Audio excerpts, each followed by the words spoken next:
오늘 두 번째 보게 되고요. 내일 다음 주면은 빌레몬서 마무리하게 됩니다. 빌레몬서 8절부터 17절 말씀을 통해 설교의 제목은 복음, Gospel, Before and After. 여러분, 우리가 너무나 잘 듣는 이야기죠. Before and After. 세상에는 수많은 Before and After가 있지 않습니까? 다이어트 할 때 Before and After가 있고요. 또한 결혼, 웨딩을 생각하면 결혼 전의 모습과 결혼 후의 모습이 있습니다. 또한 우리가 지금 겪고 있는 코비드 팬데믹을 생각해 보면 팬데믹 전에 우리의 모습이 있고 팬데믹 후에 우리의 모습이 있을 수 있습니다. 또한 우리가 너무나 잘 아는 것처럼 눈으로 보이는 것 중에 하나가 레노베이션이라는 이 공사를 하게 되면, 수리를 하게 되면 그 전의 공간과 그 후의 공간의 변화를 보게 됩니다. 예를 들면 우리 교회 코로나 기간에 교회가 공사를 많이 진행했습니다. 옛날 사진 하나 보여드릴게요. 비전홀의 사진입니다. 저희가 바로 옆에 우리 비전홀입니다. 여기서 우리 새가족 만남의 잔치도 하고 우리 꿈땅 예배도 드렸던 비전홀, 우리 팬데믹 전에 우리 교회 비전홀의 모습입니다. 이 비전홀이 지금 어떻게 변했는지 다음 사진을 통해 보여드리겠습니다. 이렇게 변했습니다.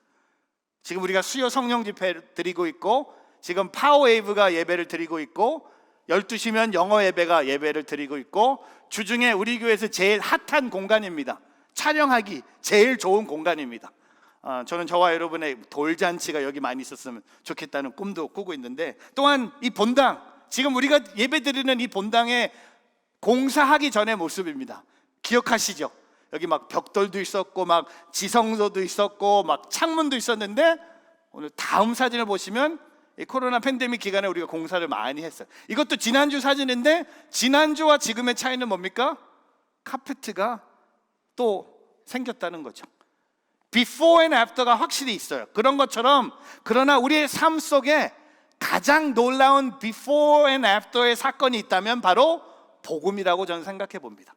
복음을 듣고 복음을 받아들이고 예수님을 믿기 시작하면 그리스도인이 된 사람은 그 전과 후가 달라집니다. 혹시 여러분 중에 예수님을 믿고 나서 여러분의 삶의 전과 후의 모습이 동일하다면 뭐가 잘못된 거예요? 예수님을 믿으면 우리는 180도 변화됩니다. 여러분, 제가 지금 수요 예배 때 누가복음에서 예수님을 만난 사람에 대해서 지난 3개월 동안 수요일날 계속 설교를 하고 있어요. 근데 공통점이 뭔지 아세요? 예수님을 만난 누가복음의 모든 사람들, 지난주에 키 작은 세리장 삭개오 얘기를 했어요. 삭개오뿐만 아니라 모든 사람, 이번 주에 제가 설교하게 될 가난한 과부도 마찬가지죠. 예수님을 만나기 전에 그들의 모습과 예수님을 만난 후에 그들의 모습은 변화된 모습이었습니다. 교회 역사 속에도, 또한 우리의 삶에도 우리가 간증문을 쓴다면, 여러분이 진짜 이 앞에 서서 여러분의 간증문을 성도님들한테 나눈다면, 예수 믿기 전에 여러분의 삶의 모습도 있겠지만 예수님 믿고 나서 여러분이 어떻게 변화됐는지 말할 수 있어야 된다는 겁니다. 빌레몬서는 바로 그거예요. 오네시모, 빌레몬의 종이었던 오네시모가 복음을 듣고 예수 그리스도를 믿고, 오네시모가 죄인이었고 도망자였고 종이었는데 그가 복음을 듣고 하나님의 자녀가 됐음을 사도 바울이 얘기하고 있습니다.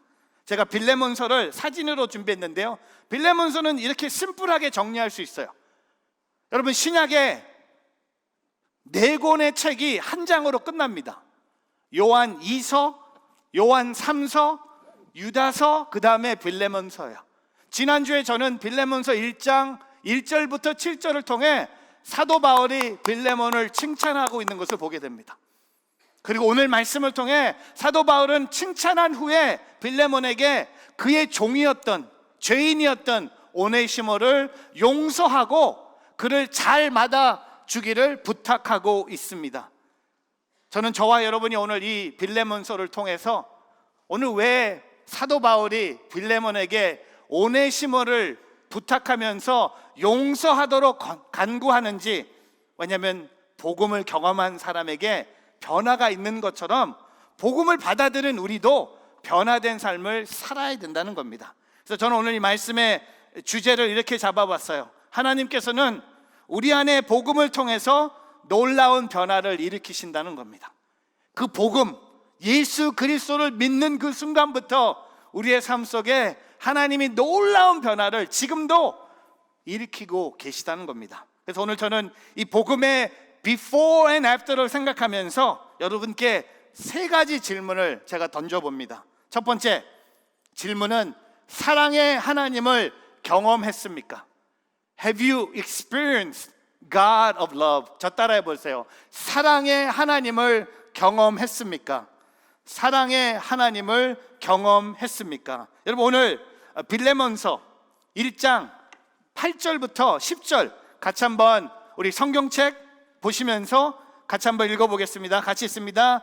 그러므로 나는 그리스도 안에서 그대가 마땅히 행할 것을 매우 담대하게 명령할 수도 있지만 오히려 사랑으로 인해 간구하게 부탁합니다. 이렇게 나이가 많고 또 지금은 예수 그리스도를 위해 갇힌 사람이 된 나 바울은 갇힌 중에서 낳은 내 아들 오네시모를 위해 그대에게 간구히 부탁합니다. 여러분, 오늘 이 바울이 빌레몬서를 쓰면서 그는 로마 감옥에 있었습니다. 옥중서신이라고 하죠. 여러분, 신약에 옥중서신이 4개가 있다고 제가 말씀드렸죠. 안 드렸나요? 지난주 기억 안 말씀을 드려도 기억을 못 하시는 분들인데, 제가 어떤 분한테 옥중서신 했더니 옥중서신 아닌데 뭐야 했더니 구약에 있대. 창세기래.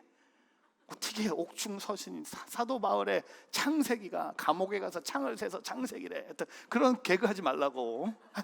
여러분, 창세기는 옥중서신이 아니에요. 빌립보서, 에베소서, 골로새서, 그 다음에 빌레몬서요. 오늘 그에게 복음을 들은 빌레몬에게 뭐라고 얘기합니까? 8절에 보니까 내가 그리스도 안에서 그대가 마땅히 행할 것을 내가 담대하게 명령할 수 있지만, 여러분, 복음 전에 우리의 삶이 뭡니까? 내가 나이가 많고 내가 당신에게 가르쳐준 스승이기 때문에, 너는 나의 제자이기 때문에 내가 당연하게 마땅히 담대하게 너에게 오네시모를 용서하라고 명령할 수도 있지만, 오늘 사도 바울은 뭐라고 합니까? 9절에 오히려 사랑으로 인해 간구하게 부탁합니다. 여러분, 이게 복음을 경험한 삶의 모습이에요.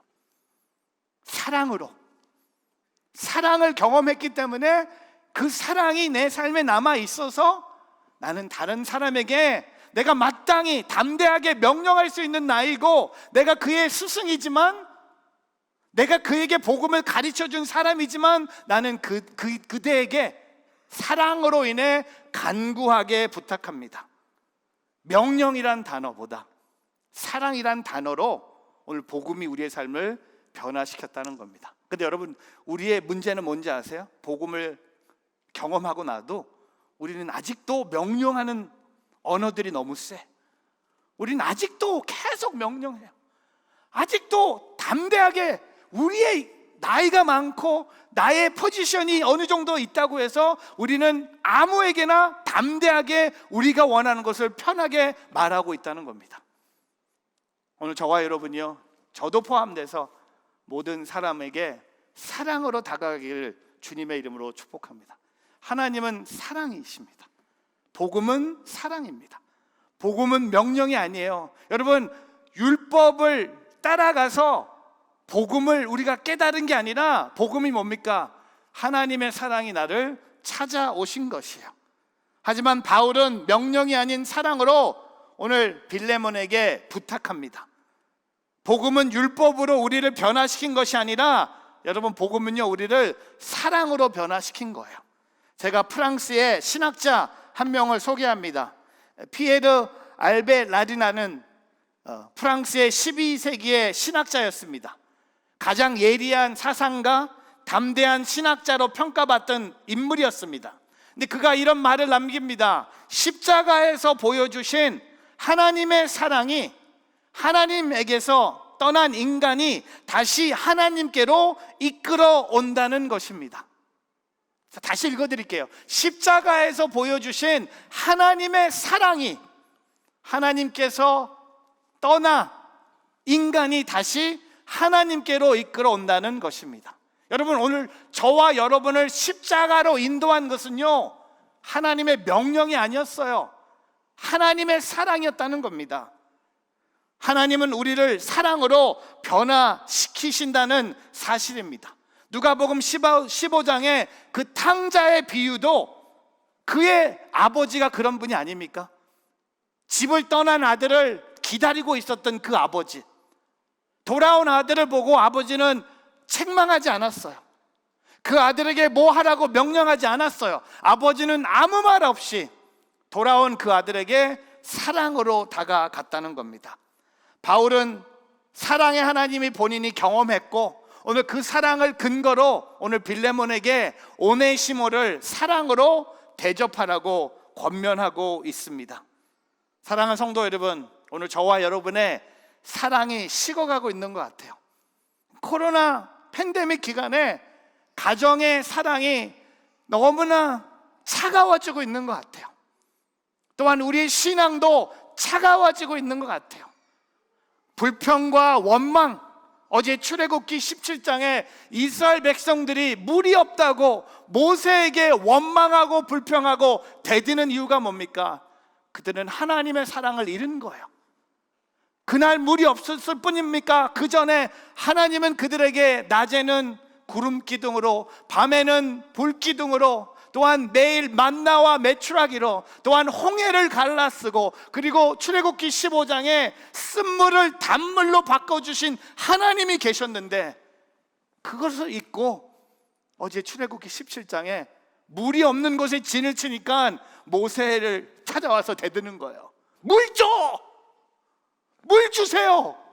그 모세가 뭐라고 합니까? 왜 나한테 화를 내? 왜 내가 여기다 진치라고 했냐? 근데 모세는 하나님 앞에 울부짖습니다. 그때 하나님은 어떻게 하셨습니까? 모세에게 지팡이를 쥐고 가서 그 바위를 치라고 했어요. 그리고 하나님은 이스라엘 백성들에게 물을 허락해 주셨습니다. 여러분, 어제 출애굽기 17장에 하나님의 모습이 뭡니까? 사랑의 하나님, 물이 없는 곳에 물을 주시는 그 하나님.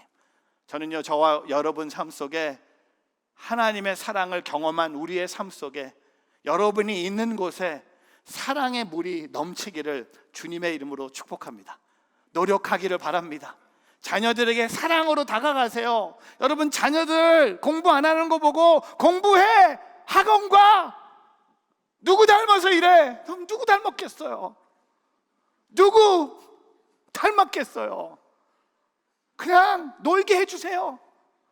제가 지난주 3부 예배 설교하면서 여기 우리 교회 엄마와 아들이 3부 예배 같이 드리는 패밀리가 있어요. 엄마하고 아들만 와요. 제가 설교 시간에 왠지 모르겠지만 엄마한테, 아들한테 100불 주라고. 근데 설교 끝나고 엄마가 아들한테 진짜 100불을 준 거야. 그 아들이 나한테 와서 너무나 기쁜 마음, 목사님 고맙습니다. 목사님 때문에 엄마한테 100불을 받았습니다. 그래서 제가 50-50 You 50, me 50. 근데 뭐 그거 아니에요. 그냥 다 가져갔는데 아들이 너무나 충격을 받은 거야. 목사님이 얘기를 하니까 엄마가 주더래. 그래서 얘가 목사님 혹시 매주 해줄 수 있냐고. 그럼 근데 그건 진짜 50-50. 여러분, 사랑을 베푸는 것은요, 내가 사는 방법이에요. 내가 받은 사랑을 다른 사람에게 주는 것, 사랑으로 감싸주고 기다려주는 건, 그건 내가 진짜 사랑을 경험한 자라고 보여주는 거야. 사랑은 명령하는 거 아니에요. 사랑은 따지는 거 아니에요. 사랑은요, 차가운 게 아니더라고요. 사랑이 있는 곳에 눈물이 있어요. 사랑이 있는 곳에 기쁨이 있는 거예요. 사랑이 있는 곳에 회복이 있습니다. 저는 선포합니다. 우리가 하나님의 사랑을 경험한 자로서 우리가 가는 곳 모든 곳에 하나님의 사랑이 흘러나기를, 여러분을 통해 하나님의 충만한 은혜가 넘치는 한량없는 하나님의 은혜가 넘쳐나가기를 주님의 이름으로 축복합니다. 여러분, 두 번째, 이 복음이 우리를 어떻게 변화시켰습니까? 두 번째 질문이 뭡니까? 복음으로 자녀를 낳았습니까? Have you given birth through the gospel? 저 따라해 보세요. 복음으로 자녀를 낳았습니까? 복음으로 자녀를 낳았습니까? 복음은요, 우리가 복음으로 자녀를 낳게 한다는 겁니다. 영적인 자녀죠. 오늘 말씀 가운데 바울은 오네시몬을 이렇게 소개합니다. 10절 말씀에 뭐라고 소개합니까? 10절 같이 읽어보겠습니다. 시작. 갇힌 중에서 낳은 내 아들 오네시몬을 위해 그대에게 간구히 부탁합니다. 여러분, 바울은요 하나님의 나라를 위해서 독신으로 살았습니다. 독신으로 살은 바울이 오늘 아들을 얘기해요. 아내도 없는 바울에게 아들이 있습니까? 복음으로 낳은 아들입니다. 여러분, 오네시모가 빌레몬에게서 도망 나와서 돌고 돌다가 로마 감옥에 들어갑니다. 오늘 오네시모의 삶의 터닝 포인트는요 로마 감옥에 들어간 거예요. 그가 잡힘으로 로마 감옥에 들어가서 누구를 만납니까? 감옥에 있는 사도 바울을 만난 거예요. 여러분, 사도 바울은요 만나는 모든 사람에게 복음을 전하고 있었어요. 오네시모는 사도 바울을 통해 예수님에 대해서 듣고 예수님을 믿고 하나님의 자녀가 됩니다. 그래서 오늘 사도 바울은 오네시모를 갇힌 중에서 난 내 아들이라고 얘기합니다.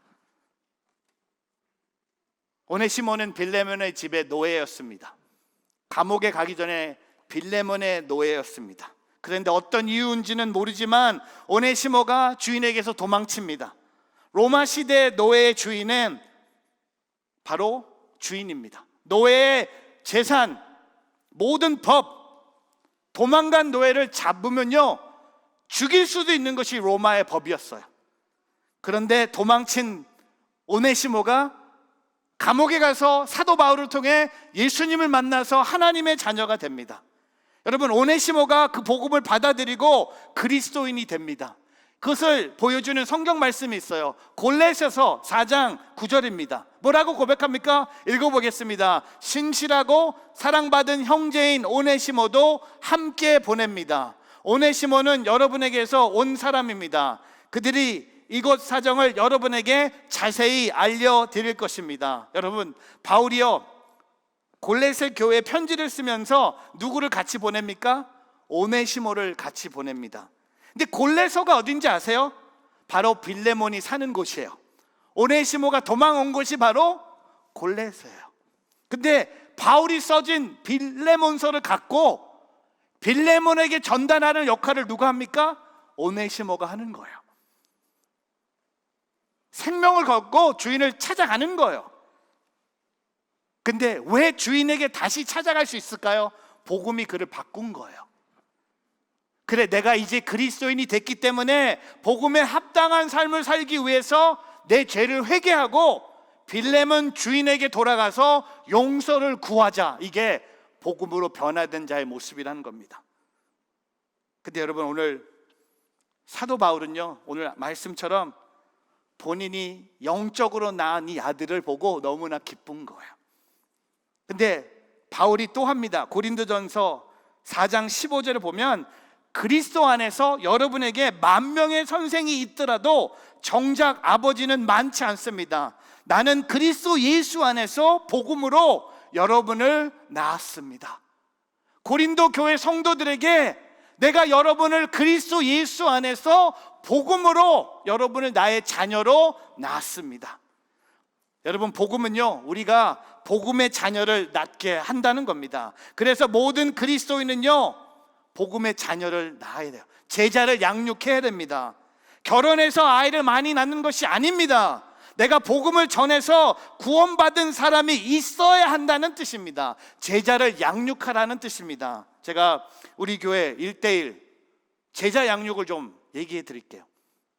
현실, 제가 1:1 본부하고 오랫동안 시간을 보내면서 보고받은 내용입니다. 온누리교회 하면 제자 양육이 뭡니까? 1:1 제자 양육이에요. 근데 지금 우리 교회 누저지 온누리교회를 말하고 있는데 10명의 성도 중에 4명이 1:1을 배우든지 가르치고 있다고 합니다. 다른 말로 10명 중에 6명은 아예 1:1을 시작도 하지 않았다는 겁니다. 그래서 제가 이 1:1에 목숨 걸기로 했어요. 복음으로 자녀를 낳기로 했어요. 제가 요새 부탁받는 게 한 가지가 있어요. 뭐냐면 결혼 안 한 자녀들을 좀 결혼 좀 시켜달라고. 근데 그거 왜 나한테 해? 왜 내가 해야 되는지 모르겠어요. 한 번도 제가 해본 적이 없는데 제가 이번 주에 진짜 부모님들한테 부탁을 많이 받았는데 교회 자매한테 직접 부탁을 받았어요. 얼마나 간절한지. 목사님, 제가 이제 어느 정도 나이가 되고 있는데 알고 있는데 목사님께서 혹시 좋은 청년 30대 초반인데 30대 중반 되는 좋은 신앙이 좋은 형제를 소개해 달라는 카톡을 받았어요. 눈물 나더라. 엄마 아빠가 할 때는 뭐 그냥 지나갔는데 본인이 직접. 그래서 제가 일부 예배 끝나고 이 얘기 했잖아요. 일부 예배 끝나고 한 분이 오시더니 혹시 그 자매 저한테 소개해 줄 수 있냐고. 그래서 이거 진짜 이게 진짜 말씀 들으면서 뭘 듣는지 잘 모르겠는데 이건 그냥 예화예요. 근데 제가 왜 이런 얘기를 하냐면 제가 다짐했어요. 혹시 여러분 중에 지금 1:1 양육자들 한번 손 들어보세요. 1:1 양육자들, 오늘 우리 교회 양육자들. 여러분 아세요? 우리 교회 양육자들이 훨씬 많아요. 동반자들, 기다리는 동반자가 없어요. 근데 10명 중에 6명은 1:1을 안 하고 있다는 팩트는 뭡니까? 그래서 제가 양육자들에게 도전하고 싶어요. 여러분이 1:1 동반자를 직접 찾으세요. 어디서? 우리 교회에서. 직접 여러분이 찾는 거예요. 제가 몇 년 전에 LA 있는 미국 교회 사들백 교회 탐방하면서 그 소그룹 순예배 인도하는 걸 보고 제가 깜짝 놀랐어요. 평신도가 아무나 제가 소그룹 리더가 되고 싶습니다 하고 사인업을 한대요. 우리 교회는 보통 목회자들이 순장을 이렇게 정해서 순장을 세우잖아요. 거기는 아무나 등록 교인이면 스몰 그룹 리더가 될 수 있는 거야. 근데 스몰 그룹 리더가 되고 나서 스몰 그룹 멤버들은 순장이 직접 찾아가서 만들어내는 거야. 어느 정도냐면 전도하라는 거야. 교회 안 다니는 사람을 교회로 먼저 인도하는 게 목적이 아니라 교회보다 턱이 낮은 스몰 그룹으로 전도하라는 거야. 제가 한 명의 스몰 그룹 리더를 만났는데 처음에 혼자 시작했대요. 그리고 아무도 순예배, 왜냐면 혼자니까 스몰 그룹 리더야. 진짜 말대로 스몰 그룹이에요. 나야, 원. 근데 본인이 한 주 동안 살면서 한 사람씩을 주목하기로 했대요. 이번 주 하나님, 제게 하나님의 눈을 주시고 하나님의 마음을 주셔서 제가 오늘 이 한 사람을 찾아가서 이 사람을 우리 교회 스몰 그룹으로 인도하겠습니다. 그래갖고 스몰 그룹이요, 전도를 통해 1명이 2명이 되고 10명이 되는 그런 역사. 제가 오늘 양육자들 도전합니다. 여러분이 제자 양육하셔야 돼요.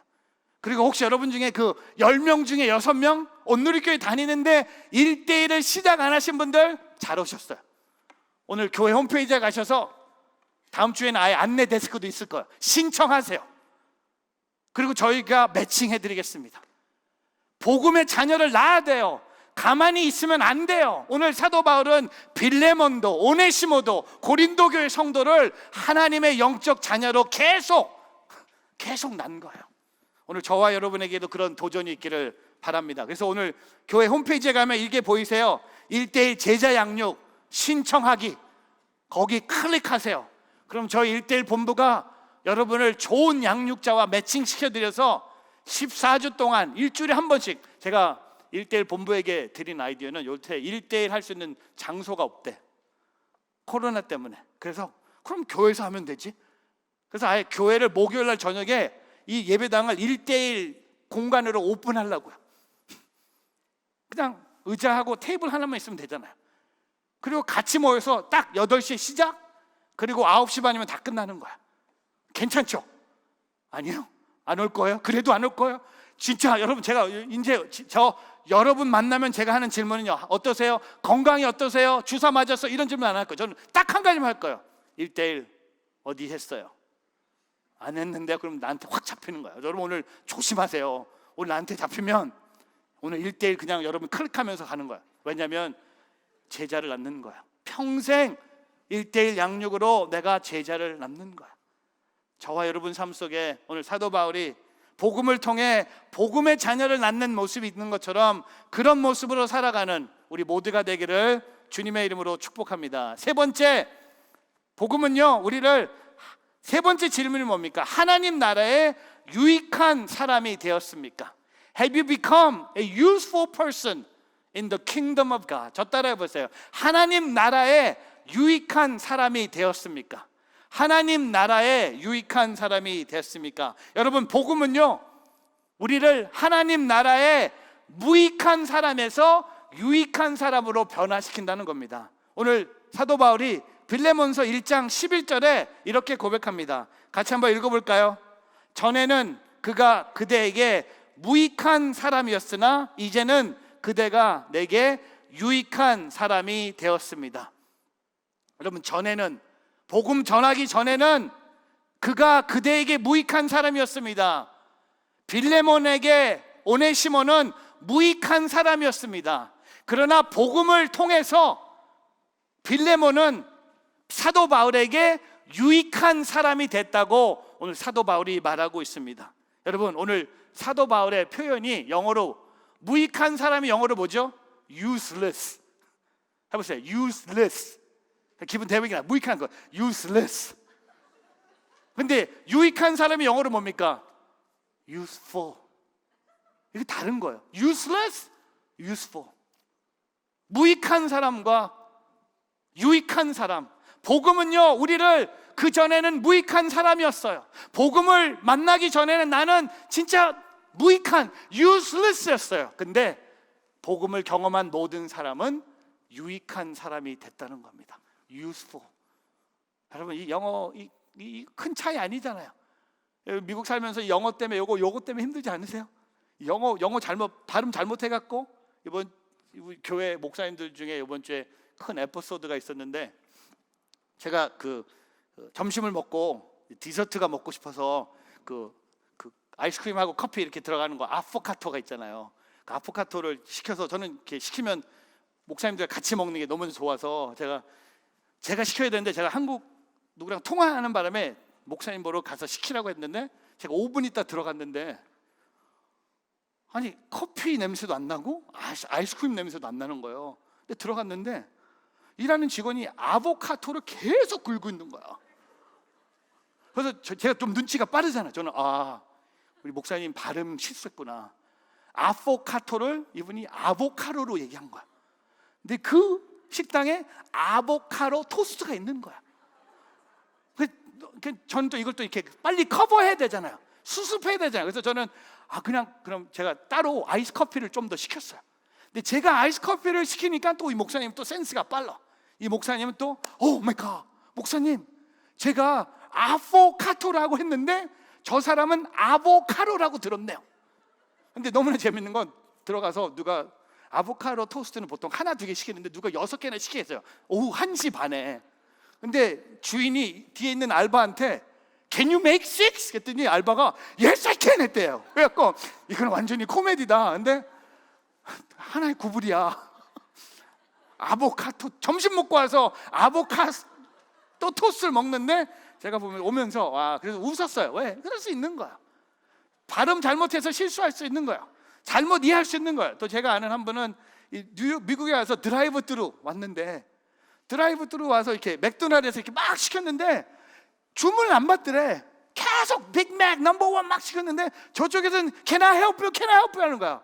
딱 이분이 보니까 이 드라이브 트루 윈도우에 말하지 않고 드라이브 트루 입구에 있는 쓰레기통 있잖아요. 쓰레기통에다가 얘기를 하고 있는 거야. 그러니까 진짜 모르면 실수할 수 있는 게 우리의 삶이에요.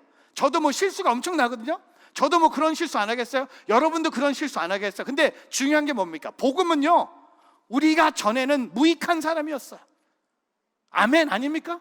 여러분, 복음 전에도 무익하고 지금도 무익해요? 아니잖아요. 복음 전엔 우리는 무익한 사람, useless였어요. 네, 복음은 우리를 useful하게 만들었다는 겁니다. 그리고 사도 바울이 빌레몬을 뭐라고 얘기합니까? 12절 보세요. 내가 그를 그대에게 돌려보내는데 그는 뭡니까? 내 뭐예요? 심장입니다. 개정해 보니까 심복. 영어로 보니까 뭡니까? My very heart. 여러분, 심장은 유익할 정도가 아니라 꼭 필요한 장기 아닙니까? 혹시 여러분 중에 심장 두고 오늘 여기 오신 분 없잖아요. 내 심장이라고 합니다. 도망갔던 노예 죄인 오네시모가 사도 바울의 내 심장이라고 얘기합니다. 내 심장을 당신에게 돌려보냅니다. 그리고 13절에 뭐라고 합니까? 나는 그를 내 곁에 머물게 해서 내가 복음을 위해 갇혀 있는 동안 그가 대신 나를 돕게 하고 싶었습니다. 그가 너무나 유익한 사람이라 내가 그를 내 곁에 두고 싶지만 나는 그를 당신에게 보냅니다. 그렇게 보내는 거예요. 근데 여러분, 기독교 역사를 보면요, 오네시모가 어떤 사람이 됐는지 제가 좀 말씀해 드려도 될까요? 빌레몬의 용서를 받습니다. 빌레몬이 용서해요. 그리고 오네시모가 사도 바울에게 다시 갑니다. 그리고 오네시모가 초대교회 위대한 지도자가 됩니다. 그리고 복음을 위해서 오네시모가 살다가 오네시모의 인생이 어떻게 끝나는 줄 아세요? 순교합니다. 지금 조용해졌어. 그건 진짜 무익한 인생 아닙니까? 아닙니다. 도망다니고 노예로 살던 그의 모습이 무익했는데 그는 예수 그리스도를 믿고 초대교회 지도자가 되고 그는 순교합니다. 근데 거기서 그 순교회에서 오네시모의 회심과 오네시모의 순교를 통해서 하나님이 기독교 역사를 어떻게 쓰셨냐면, 여러분, 로마에 기독교를 공인한 콘스탄티노스 황제가 있습니다. 로마의 기독교를 오케이 해준 황제가 이분이에요. 근데 이 콘스탄티노스 황제가 빌레몬서를 읽다가, 제가 지난주에 링컨 대통령이 빌레몬서를 읽다가 노예를 해방시켰다고 했죠. 그 전에 로마의 이 황제가 빌레몬서를 읽고 나서 노예가 아니라 노예 제도가 문제가 있음을 선포하고 모든 인간들이 하나님의 형상으로 만들어졌다는 것을 시인하면서 기독교를 처음으로 공인한 황제가 드러납니다. 다 누구를 통해서? 오네시모의 순교를 통해.